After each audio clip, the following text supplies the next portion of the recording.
गुरु भगवान के शुक्राने हैं। अनिच्छा से जो कार्य होता है वो स्वयं भगवान करते हैं। हमारी इच्छा न हो पर कुछ हो रहा है तो वो भगवान कर रहे हैं, भगवान करा रहे हैं। भगवान का विधान है, भगवान का भेजा हुआ पुरस्कार है। अच्छा होता है, बुरा होता है, हमें नहीं पता या हमें नहीं मालूम या हम नहीं चाहते, लेकिन हो रहा है। अच्छा हो रहा है, बुरा हो रहा है, तो ये भगवान का विधान है। समझना चाहिए भगवान ही करवा रहे हैं। कोई हमारा अपमान करता है तो समझना चाहिए भगवान की सामर्थ्य से हो रहा है, भगवान की ही मर्जी से हो रहा है। किसी की सामर्थ्य नहीं है कि वो हमारा अपमान कर सके, ये भगवान की मर्जी है। भगवान ने अर्जुन को निमित्त बनाया, कहा मेरे द्वारा सब मारे हुए हैं, तुम तो निमित्त मात्र हो, तुम अपना कर्म करो, युद्ध करो। कोई अपना अहित करे तो यही समझना चाहिए कि हमारे प्रारब्ध के अनुसार भगवान ने हमारे कर्मों का फल भेजा है। कोई हमारा बुरा करे तो ये समझना चाहिए कि ये भगवान ने तो किसी को निमित्त बना के हमारा बुरा करवा दिया, बाकी है हमारे कर्मों का ही फल। और भगवान तो इतने कृपालु हैं, जब हम भक्ति में आ जाते हैं तो वो हमारे कर्मों को शॉर्ट में काट देते हैं। तो जो भी कुछ हो रहा है भगवान का साक्षात प्रसाद है, भगवान का विधान है। यदि हम ऐसा मान लेंगे कि ये सब क्रियाएं भगवान के द्वारा हो रही हैं तो हमारे जीवन में समता स्वतः आ जाएगी। समता न आने का क्या कारण होता है? वो कर रहा है, मैं कर रहा हूँ, ऐसे भाव रहता है। तो ऐसा भाव रहने के कारण असमता रहती है। इसने ऐसा कर दिया, उसने वैसा कर दिया, मैंने तो ये करा, उसने ये करा। असमता बनी रहेगी, अशांति बनी रहेगी। तो भक्त तो ऐसा मानते हैं कि सब कुछ भगवान करा रहे हैं। एक जाट था, उसकी स्त्री ने लड़का होने के लिए एक गांव में आग लगा दी। किसी ने बता दिया होगा कि इस पूरे गांव में आग लगा दी तेरे लड़का हो जाएगा। अरे तो द्वेष होता है ना, कुछ तांत्रिक वांत्रिक होते हैं, उनके मन में द्वेष होता है, तो उन्होंने किसी को निमित्त बनाया और करा दिया काम जो वो चाहते हैं। उसके बाद उसके एक लड़का हो गया, चांस की बात है। उसके बाद फिर 2 गांव में आग लग गई, किसी और को बता दिया होगा, उनके भी लड़के हो गए। एक बूढ़ा जाट था, उसने कहा भगवान के घर में न्याय नहीं है। ऐसे बोलने लगे लोग। खैर समय बीता, 3 लड़कों के विवाह हुए। विवाह होने के थोड़े दिन बाद ही 3 लड़के मर गए, जिन जिन के हुए थे, क्योंकि गांव में आग लगाई थी उन्होंने। कितनों का नुकसान, कर्म का फल तो है ना, कर्म का फल तो भोगना पड़ा। उनकी स्त्रियां विधवा होकर घर में बैठ गई। पहले ये नहीं था कि मैं के चली आए लड़की, वो तो शादी होके आ गई, 2 दिन बाद लड़का मर जाए, वो तो फिर जीवन भर वहीं रहती थी। हमारे एक आध रिश्तेदार थी, मुझे याद आ रहा है, तो काफ़ी बुजुर्ग थी, तो पता चला उनके विवाह के कुछ दिन बाद ही जिससे शादी हुई थी वो शरीर शांत हो गया, तो उसी घर में रही वो जीवन पर्यंत। तब उस वृद्ध ने कहा ईश्वर के घर न्याय तो है पर देरी से होता है। अन्याय का फल क्या हुआ? दुख। उन लोगों ने गांव में आग लगाई, उसका फल निकला दुख। तो यह समझना चाहिए कि जो पाप करते हैं उसका फल खराब होता है। यह बात अवश्य है। ये बात हो सकती है कि किसी को फल तुरंत मिल जाए, किसी का फल देर में निकले। भगवान जो कुछ करते हैं हमारे भले के लिए ही करते हैं। गीता में भगवान ने कहा है भक्त समदर्शी होता है, समभाव वाला होता है, भक्त में समत्व आ जाता है। गीता में भगवान ने भक्ति योग, ध्यान योग, ज्ञान योग सब में समता बताई है। आप में सारी बातें आ गईं परंतु समता नहीं आई तो सब व्यर्थ है, क्योंकि सुख दुख बना रहेगा, राग द्वेष बने रहेंगे। साधन काल में सम, सिद्ध काल में भी सम। जहाँ ज्ञान योग का विषय बताया भगवान ने, वहाँ भी समता के लिए कहा, हे अर्जुन तुम युद्ध करो, दोनों हाथ में लड्डू हैं। जय पराजय, लाभ हानि, सुख दुख समान समझकर उसके बाद युद्ध के लिए तैयार हो जा। इस प्रकार युद्ध करने से तो पाप को नहीं प्राप्त होगा। समता बनी रहे, जय हो पराजय हो, लाभ हो हानि हो, सुख हो दुख हो, सर्दी हो गर्मी हो, मान हो अपमान हो, तुम समता में रहो। लाभ हानि जय पराजय में समान होकर युद्ध करो। सुख मिले चाहे दुख मिले, युद्ध करो, कर्म करो। अब अर्जुन के मन में आ सकता है युद्ध क्यों करूं? तो क्षत्रिय के लिए भगवान ने कहा युद्ध से बढ़कर कोई कर्म नहीं है। तो अगर ऐसे देखो ज्ञान तो भी कर्म करो, व्यावहारिक देखो ज्ञान तो भी कर्म करो। जहाँ योग का उपदेश दिया वहाँ भी समता बताई। गीता 2:48 सिद्धि असिद्धि में समान भाव रखकर युद्ध करो, कर्म करो। अनुकूल हो चाहे प्रतिकूल, समान समझकर कर्म करो। कर्मों में समता ही योग है, चतुरता है। फिर ज्ञान में समता बताई 2/15। हे पुरुष श्रेष्ठ, सुख दुख को समान समझने वाले जिस धीर पुरुष को ये इंद्रिय और विषयों के संयोग व्याकुल नहीं करते, वह मोक्ष के योग्य होता है। देखो मुक्ति की बात जहाँ चलती है, कितना ज्ञान चाहिए मुक्ति के लिए। भगवान ने सिंपल सी बात कह दी, सुख दुख को समान समझने वाले जिस धीर पुरुष को ये इंद्रिय और विषयों के संयोग व्याकुल नहीं करते। इंद्रियां हमारे हैं, देखती हैं, सुनते हैं, खाते हैं, जीभ लपलपाती है, बोलने के लिए लपलपाती है और स्वाद के लिए लपलपाती है। तो इंद्रियों को वश में करके जो रहते हैं, जिनको विषय व्याकुल नहीं करते, वो मोक्ष के योग्य होता है। समता है जीवन में, समता है तो भगवान कह रहे हैं मोक्ष के योग्य है। भोगों को पाकर जो इनसे व्यथित न हो, वह परमात्मा की प्राप्ति का पात्र बन जाता है। भगवान ने गुणातीत पुरुषों में भी समता बताई। गीता 14/24-25 जो निरंतर आत्मभाव में स्थित, सुख दुख को समान समझने वाला, मिट्टी पत्थर और स्वर्ण में समान भाव वाला, ज्ञानी, प्रिय तथा अप्रिय को एक सा मानने वाला और अपनी निंदा स्तुति में भी समान भाव वाला है।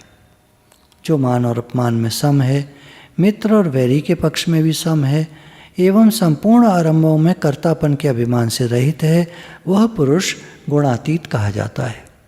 तो मुक्त है। तो ज्ञानी हो वो भी मुक्त है, कर्मयोगी हो वो भी मुक्त है, भक्त हो वो भी मुक्त है। क्या चीज़ पाकर? समता पाकर। फिर भगवान ने पंडित अर्थात ज्ञानी महात्मा की भी समता इस प्रकार बताई। गीता 5/18 वे ज्ञानी जन विद्या और विनय युक्त ब्राह्मण में तथा गौ, हाथी, कुत्ते और चांडाल में भी समदर्शी होते हैं। जानवर हो, आदमी हो, उनकी समता बनी रहती है। वो देखते हैं सब रूप में भगवान है। भगवान ने कहा सबके हृदय में मैं आत्मा रूप से प्रतिष्ठित हूँ। तो कोई व्यक्ति दिखे, उन्हें व्यक्ति दिखे, जानवर दिखे, तो वह ऐसा भाव रखते हैं सब रूप में भगवान है, या सबके अंदर, सबके हृदय में भगवान प्रतिष्ठित है। तो वो ऐसा भाव उनका समता में उनको रख देता है, खड़ा कर देता है, और वे मुक्त हैं। कोई कर्म ही नहीं बनता उनका किसी के साथ। राग द्वेष हम रखेंगे मन में तो हमारे कर्म बनेंगे लोगों के साथ, और मन में राग द्वेष नहीं है, समता है, तो कर्म नहीं बनेंगे। जिसका मन समता में स्थित है उसकी ब्रह्म में स्थिति है, ऐसा भगवान ने कहा। सब में समदर्शी बताया है, समवर्तन नहीं बताया भगवान ने, समदर्शन बताया है। वर्तन तो नहीं हो पाएगा एक सा। हमने थाली अच्छी सी लगाई मेहमान के लिए, घर में कुत्ता घुसाया, तो अब इतने समदर्शी या समवर्तन वाले समदर्शी हो सकते हैं, पर समवर्तन नहीं हो पाएगा कि वो थाली कुत्ते के आगे रख दी, ऐसे नहीं हो पाएगा। तो कह रहे हैं समदर्शन में कोई दिक्कत नहीं है, पर समवर्ताव सब में नहीं हो पाएगा। फिर गाय घास खाती है, मनुष्य घास नहीं खा सकता।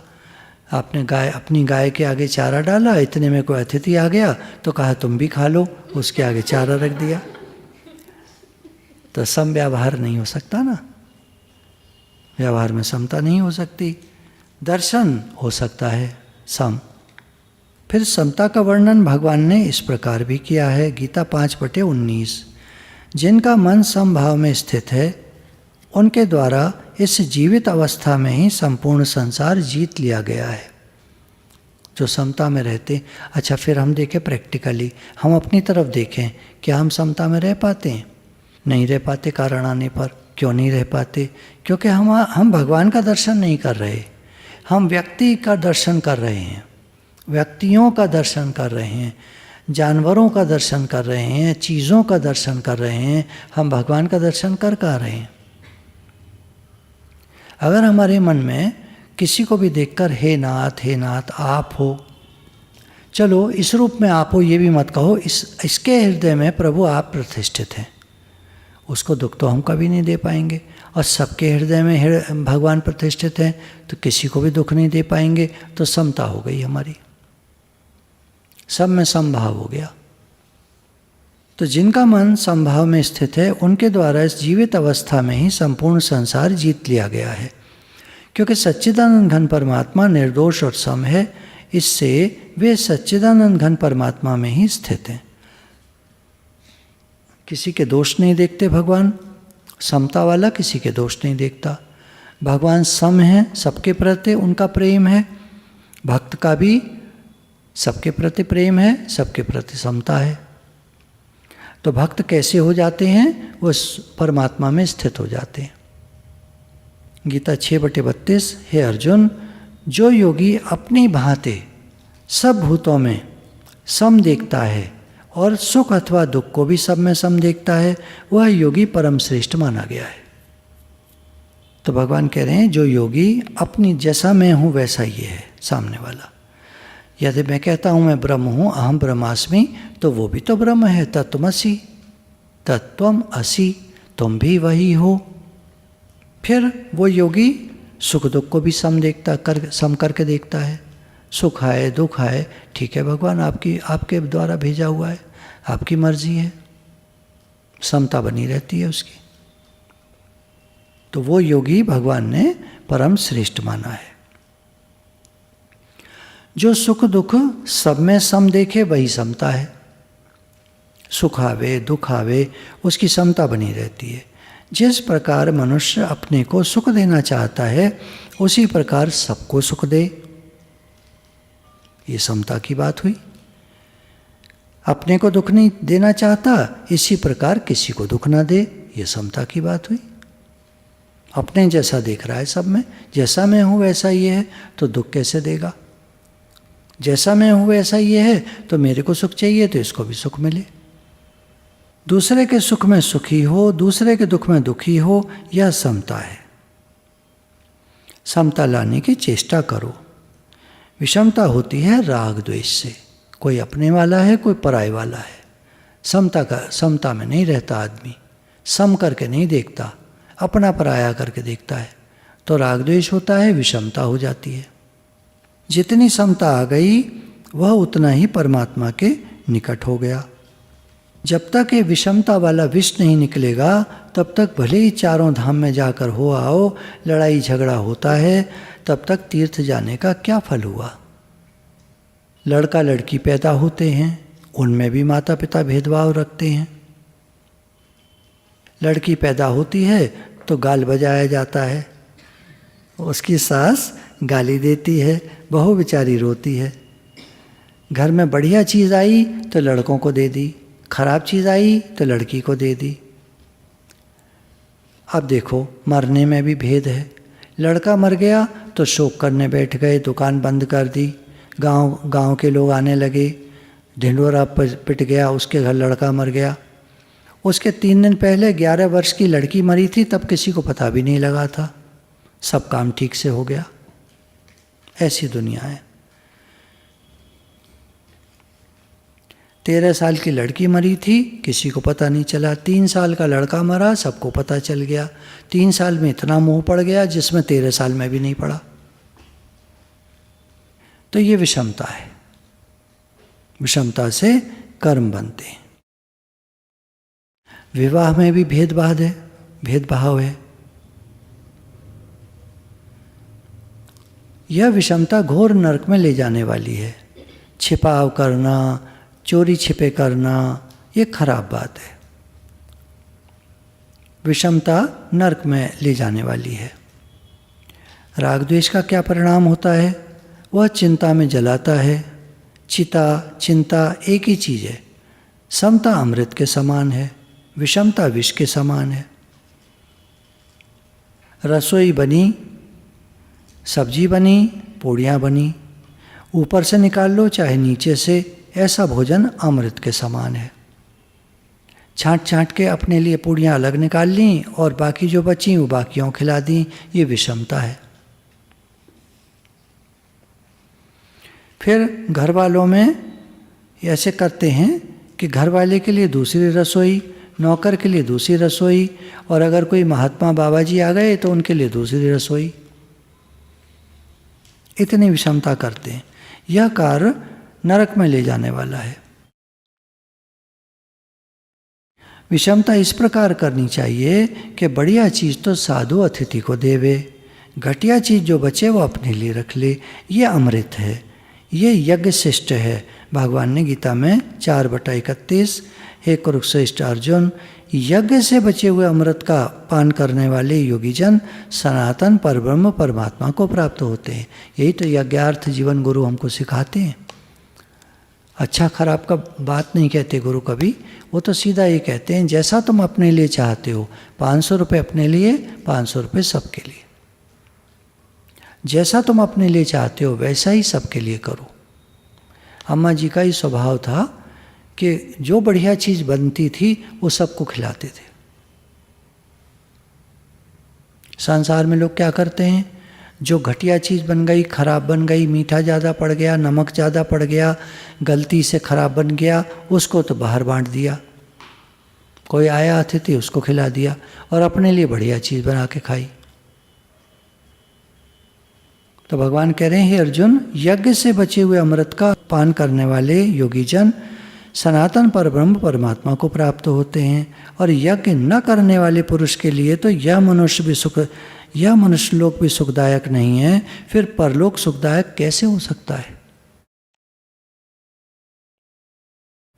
जीवन कैसा हो, यज्ञार्थ हो। सारी बातों की एक बात इतना समझ ले आदमी, जैसा मेरे लिए वैसा सबके लिए। चलो बढ़िया घटिया मत करो, ना बढ़िया दूसरों को दो, ना घटिया दूसरों को दो, ना बढ़िया अपने लिए रखो, ना घटिया दूसरों के लिए दे दो। कुछ मत करो गड़बड़, जैसा अपने लिए वैसा सबके लिए। खराब बन गया, सबने खाया, हमने भी खाया। बढ़िया बन गया, सबने खाया, हमने भी खाया। ऐसे समता कर लो। चलो ये आसान है। बचाए हुए को खाने वाले तो नरक में जाते हैं और बचे हुए को खाने वाले मुक्त होते हैं। चुपचाप बचा लिया, बढ़िया मेरे लिए, वो नरक में जाएगा। ये बच गया है सबको खिलाने के बाद, तो ये मैंने ले लिया, ये स्वर्ग में ले जाने वाला है, या कहो मुक्त कराने वाला है। घर में पूरी बनी, घर के जेंट्स के लिए तो बढ़िया घी की, देसी घी की, मक्खन चुपड़ के, बाकी सब के लिए डालडा घी की, कोई मक्खन नहीं। ऐसी विषमता नरक में ले जाने वाली है। सबको अच्छा भोजन कराओ, बाकी जो बच जाए वो अमृत है। प्राचीन युग में यही बात थी, जैसा मेरे लिए वैसा सबके लिए। द्रौपदी सबको बढ़िया बढ़िया भोजन करवाकर अंत में जो बाकी बच जाता था, खिचड़ी खुरचन आदि, वो खुद खाती थी। यद्यपि तुम समता का व्यवहार करो तो द्रौपदी के यहाँ भगवान आते हैं, तुम्हारे यहाँ क्यों नहीं आएंगे? भीलनी के यहाँ भगवान गए, रास्ते में ऋषि आ गए, कहा विराजिए। भगवान ने कहा भिल्ली कहाँ रहती है, मुझे तो उससे मिलना है। शबरी कहाँ रहती है, मुझे तो उससे मिलना है, मुझे तो वहीं जाना है। सबने भगवान के चरण पकड़ लिए। भगवान ने पूछा क्या बात है। ऋषियों ने कहा इस तालाब को निर्मल कर दीजिए, आपके चरणों के स्पर्श से निर्मल हो जाएगा। भगवान ने कहा भिल्ली को अगर यहाँ आकर जल का स्पर्श कराया जाए तब ये पवित्र हो जाएगा। भिल्ली को बुलाया गया, दौड़ी आई। भगवान को देखकर बड़ा आनंद, बड़ी प्रसन्नता हुई। भगवान ने कहा शबरी तुम पहले जल में हाथ पैर धो लो। शबरी ने कहा मैं तो इनसे छाया बचाकर चलती हूँ, यदि हाथ पैर धो लिए तो ये ऋषि मार डालेंगे। ऋषियों ने कहा भिल्ली राम जी कह रहे हैं तो धो लो। उसके स्पर्श करते ही जल पवित्र हो गया। भगवान ने भिल्ली के यहाँ प्रेम से उसके दिए हुए बेर खाए। भगवान को तो भक्ति प्रिय है। आसक्ति रहित होकर जो पुरुष कर्म करता है वो परमात्मा को प्राप्त हो जाता है। 6ठे अध्याय में पहले श्लोक में भगवान कहते हैं जो पुरुष कर्म फल का आश्रय न लेकर करने योग्य कर्म करता है वो सन्यासी तथा योगी है, और केवल अग्नि का त्याग करने वाला सन्यासी नहीं है तथा केवल क्रियाओं का त्याग करने वाला योगी नहीं है। कर्म छोड़ दिया, भगवान ने कहा ये कोई योगी नहीं है। घर छोड़कर चला गया, भगवान कह रहे हैं ये कोई सन्यासी नहीं है। कर्म करे, कर्म के फल का आश्रय न ले, वो सन्यासी और योगी है। यानी यज्ञार्थ जीवन होता है उसका, और बदले में उसको कुछ नहीं चाहिए। वो सन्यासी तथा योगी है। मुझे क्या मिलेगा ये भाव उसको नहीं है। अपने घर में जो भोजन बने उसको दूसरों को खिलाकर खाओ तो सनातन ब्रह्म की प्राप्ति हो जाती है, क्योंकि ये द्रव्य यज्ञ है। सबको खिलाकर खाओ बचा हुआ तो उससे भगवान की प्राप्ति होती है। कितनी बड़ी बात और कितनी सरल बात, कितनी सरल बात। कहने में बहुत सरल है, करने में भी जीवन में आ जाए तो बहुत सरल है, कोई दिक्कत नहीं है। सबको खिला के खाओ, यज्ञार्थ जीवन हो, सबके लिए जीवन हो। 500 मेरे लिए, 500 सबके लिए। गीता में ज्ञान योग, कर्म योग सभी हैं। सारे उपनिषदों का सार है गीता। जिसने गीता का अध्ययन कर लिया उसका यमराज के यहाँ से नाम कट जाता है। भगवान कहते हैं जो गीता का अध्ययन करता है मैं उसके द्वारा ज्ञान यज्ञ से पूजित होता हूँ। ये श्लोक है एक। और जो दूसरों को सुनाता है उसके समान मेरा प्यारा काम करने वाला दुनिया में कोई नहीं है। ये भी एक श्लोक में कहा। गीता ज्ञान का भंडार है। सारी आयु सुनते रहें, कहते रहें तो हमारा जीवन ज्ञान यज्ञ से भरपूर हो गया। तुलसीदास जी रामचरितमानस में कहते हैं जाके प्रिय न राम बेदेही तजिए ताहि कोटि बेरिसम यद्यपि परम स्नेही। तज्यो पिता प्रहलाद विभीषण बंधु भरत महतारी बलि गुरु तज्यो कंत ब्रज बनितनि भय मुद मंगलकारी। जिसके भगवान प्रिय ना हो, सीताराम प्रिय ना हो, राम वैदेही, जिसको सीताराम प्रिय ना हो मतलब भगवान प्रिय ना हो, उसको छोड़ देना चाहिए। कितना भी प्यारा क्यों ना हो कोई, और छोड़ नहीं सकते तो मन से छोड़ देना चाहिए, मन से निकाल देना चाहिए। जैसे प्रहलाद ने पिता को छोड़ दिया, विभीषण ने अपने भाई को छोड़ दिया, भरत ने अपनी माँ को छोड़ दिया, बलि ने अपने गुरु शुक्राचार्य को छोड़ तो क्या दिया, मतलब ऐसे त्याग दिया मन से। जो करना था वो किया। भगवान विष्णु सामने हैं, बता दिया शुक्राचार्य ने कि विष्णु हैं, तेरा सब कुछ ले लेंगे। तो बलि ने कहा मैंने वचन दिया है और वचन देके मुझे पीछे नहीं हटना, सब कुछ ले लें भले। अब परिणाम ये निकला कि भगवान को उसके राज्य का द्वारपाल बन के खड़ा होना पड़ा। भगवान तो भक्तों से प्रेम करते हैं। ऐसे ही ब्रजवासियों ने, ब्रज की गोपिकाओं ने अपने पति, सास, ससुर किसी की आज्ञा नहीं मानी, उनको छोड़ दिया, मन से छोड़ करके भगवान की मुरली जब बजी तो सब दौड़े चले गए। और ये सभी जगत के लिए कल्याणकारी हुए। जगत जो है इनको जानता है, सारा संसार इनको जानता है, इनके त्याग को, इनके प्रेम को, भगवत प्रेम को, भक्ति को। भक्तों के नाम हमने सुने हैं, हिस्ट्री पढ़ी होगी जिन्होंने, थोड़ा बहुत याद होंगे, राजा फाजा हुए, ये हुए, वो हुए। एक सीजर हुआ था, सीजर, जिसने जीसस क्राइस्ट को सूली पर चढ़ा दिया था। बाद में लोगों ने उस सीजर को मार दिया बाद में, और सीजर राजा को मार दिया लोगों ने। तो जैसा करता है उसको वैसा ही मिलता है परिणाम में। तो भक्त जो हैं वो जगत के कल्याण करने वाले होते हैं। आगे कह रहे हैं कर्म 4 प्रकार के होते हैं, नित्य, नैमित्तिक, काम्य और त्याज्य, निषिद्ध। उल्टा लिया है, निषिद्ध कर्म कौन कौन से हैं? मांस नहीं खाना चाहिए, मीट मच्छी नहीं खानी चाहिए, शराब नहीं पीनी चाहिए, ये अमंगलकारी होते हैं, ये आदमी के नेचर को, शरीर को बिगाड़ देते हैं।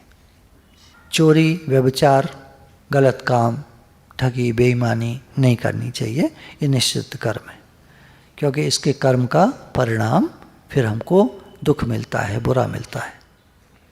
काम्य कर्म दूसरे, शास्त्रों में कुछ आदमियों के लिए, मतलब लोगों के लिए, मनुष्य समुदाय के लिए कर्म बताए गए हैं कि जिससे तुम पैसा पैदा करो, घर बनाओ, चीज़ें इकट्ठी करो, सामान लगाओ घर में, ये काम्य कर्म है। पर इनमें प्रॉब्लम है, ये बंधन कारक है। मैंने सामान तो इकट्ठा कर लिया, जैसे मान लीजिए मैं हरिद्वार गया, धर्मशाला में मैंने कमरा लिया, कमरा लेके मैं रहने लगा। थोड़े दिन मेरा मन था, 1 हफ्ते के लिए, 2 हफ्ते के लिए, 1 महीने के लिए मैं गया था। अब 1 महीने में वहाँ रहा तो मुझे सामान की ज़रूरत पड़ने लगी, तो फिर ये भी लेना है, वो भी लेना है, ये भी लाना है, वो भी लाना है, तो मैं सामान लाता रहा। कमरे को मैंने सजा लिया। 1 महीना धीरे धीरे बीत गया, अब मुझे कमरा छोड़कर जाना पड़ेगा। अब वो सामान मेरे लिए बंधन कारक हो गया। अब क्या करूं उसका सामान का? अब बांध कर ले नहीं जा सकता, ट्रक करो। अच्छा, ये तो उदाहरण वो हुआ, और संसार से जब जाना पड़ेगा तो कौन सा ट्रक करेंगे? तो सामान जब बढ़ाते हैं हम तो बंधन कारक हो जाता है, झंझट बन जाता है। बहुत सामान नहीं बढ़ाना चाहिए, ज़रूरत का हो घर में बस ठीक है, ज़रूरत के लायक, रहने के लायक ठीक ठीक सामान है, ठीक ठीक कपड़े हैं, सर्दी लगे गर्मी लगे जैसे आपको चाहिए, अपने ज़रूरत के हिसाब से। आदमी को मालूम होता है मुझे क्या चाहिए। एक होता है शौक़, फैशन, एक होता है ज़रूरत। तो ये जो कर्म है, काम्य कर्म, ये बंधन कारक हैं, जन्म मृत्यु के चक्कर में डालने वाले हैं, इसलिए ये भी त्याज्य है। अब पैसा कमाना तो त्याज्य नहीं हो सकता, तो वो अपने अंदर में निष्कामी होकर रहो, फिर ठीक है। अभी बच्चों को एक जवाब देना नहीं आता है, ये नौकरी कर रहे हैं, पैसे ले रहे हैं, तो ये निष्कामी का है। इसका जवाब दिया है यहाँ पर। पैसा नहीं कमाओगे, भगवान ने गीता में कहा कि कर्म नहीं करोगे तो भूखे मर जाओगे। तो पैसा काहे लिए लेते हैं? पेट के लिए। तुम लोग नौकरी करते हो तो पैसा काहे लिए लेते हो? पेट के लिए, कपड़ों के लिए, रहने के लिए, जीवन चलाने के लिए। लेकिन अंदर से गुरुजी हम निष्कामी हैं। अब इसका तुम्हें प्रमाण देना पड़ेगा। मैं कह दूं कल आ जाना तो तुम आ जाना, ये प्रमाण देना पड़ेगा। तुमको हमारा तो स्कूल है, तो तुम सकामी हो, तुमको हम आ जाएंगे। और दादा भगवान एक बात कहते थे, गारंटीड नौकरी से तुम्हें कोई नहीं निकालेगा। कैसे? जो सत्संग में आते हैं जो लोग, वो ईमानदार हो जाते हैं, मेहनती हो जाते हैं, प्रेमी हो जाते हैं, अच्छे से बात करते हैं, अच्छे से पढ़ाते हैं, पूरे एफर्ट्स डालते हैं पढ़ाने में। तुम अपना बेस्ट पढ़ोगे, मेहनत करोगे, पढ़ाओगे, बेस्ट दोगे अपना। तो अगर तुम अपना बेस्ट दे रहे हो, 100% दे रहे हो, तुमको नौकरी से कोई नहीं निकाल सकता। मिलेगा ही नहीं उसको दूसरा ऐसा। इतने सिंसियर, इतने वफादार, इतने काम करने वाले, इतने मेहनती। और तुम ट्यूशन ले रही हो तो मेहनत से पढ़ाती होगी ना? कैसे पढ़ाती हो? मेहनत से पढ़ाती हो, तो तुमको छोड़कर नहीं जाएंगे बच्चे। और अगर ऐसे ही पढ़ाओगी, अरे क्या है, तो छोड़ के चले जाएंगे। पैसे के लिए पढ़ाओगी तो छोड़कर चले जाएंगे। एक वीडियो देख रहे थे कि पैसे के लिए जिन्होंने बिजनेस किए उनके बिजनेस नहीं चले, जिन्होंने सेवा के लिए बिजनेस किए, कोई एक मोटिव रखा अपने आगे कि मुझे ग्राहक को बेस्ट चीज़ देनी है। दादा भगवान का ये था, कपड़े का कारोबार था उनका शुरू में, तब तक सत्संग शुरू नहीं हुआ था। तब भी उनको इतनी समझ थी कि वो खुद मिल जाते थे। बम्बई में था कारोबार, मिल पर जाते थे, बम्बई में मिलें हैं कपड़ों की, और वहाँ से बढ़िया बढ़िया माल छांट करके थान के थान लेकर आते थे और ग्राहक को दिखाते थे। पसंद आया, ग्राहक को पूछते थे, बोलता था हाँ बहुत पसंद आया, ठीक है, पैसे वाजिब, जो सही रेट्स हैं, बस कोई बेईमानी नहीं, कोई ठगी नहीं, कोई 420 नहीं। देखो बिजनेस बढ़ता चला जाता है। लेकिन ये बता रहे हैं, ये सब कर्म जो है ना, ये बंधन कारक हैं, जन्म मृत्यु के चक्कर में डालने वाले हैं। बस ये तुम लोगों के लिए नहीं है बात, जो काम करते हैं इसको समझ लो, खाली बाद में अप्लाई करना, जब रिटायर हो जाओ तो फिर अपना लगाना जीवन में, केवल सत्संग करना और कुछ नहीं। अब नित्य और नैमित्तिक, इनको लौकिक और वैदिक विधि के अनुसार फलासक्ति छोड़कर केवल भगवान की आज्ञा अनुसार भगवान के प्रीति अर्थ, भगवान को अच्छा लगेगा। हम नाम जप क्यों करते हैं? भगवान को अच्छा लगेगा कि हम उनका नाम लेते हैं, हम उनको याद करते हैं। नित्य नैमित्तिक जो रोज किए जाते हैं और जो हमको राइज कराने वाले होते हैं, किसके निमित्त? भगवान के निमित्त किए जाते हैं कर्म। भगवत प्रीति अर्थ वो कर्म होते हैं जो भगवान के प्रति प्रेम बढ़ाने वाले हों। गीता के अनुसार आसक्ति और फल की इच्छा छोड़कर मन, वाणी और शरीर से भगवान के अनुकूल कर्म करना और प्रतिकूल कर्मों का त्याग कर देना।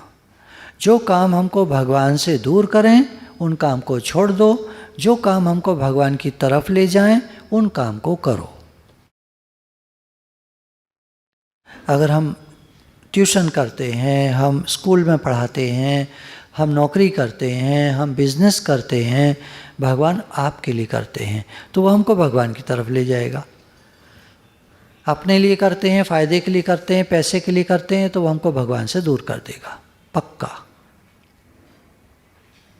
तो क्या कहा इन्होंने? जो ऐसे विरोधी कर्म हों, भगवान से दूर ले जाएं, उनको छोड़ देना चाहिए। कैसे छोड़ देना चाहिए? मन में बार बार विचार करना चाहिए कि मेरे को मिलेगा क्या लास्ट में। आदमी का लास्ट क्या है? लकड़ी का ढेर, घर, बिल्डिंग, मकान, कार, ये वो सब छूट जाता है। लकड़ी का ढेर सबके लिए। तो ऐसे प्रतिकूल कर्मों का त्याग कर देना चाहिए, मन से छोड़ देना चाहिए। नहीं, मन को समझाना चाहिए मैं जो भी काम कर रहा हूँ भगवान आपके लिए कर रहा हूँ। तो फिर क्या होगा कि हमारे द्वारा वो कर्म होंगे जो हमें भगवान की तरफ ले जाएंगे। गुरु भगवान के शुक्राने।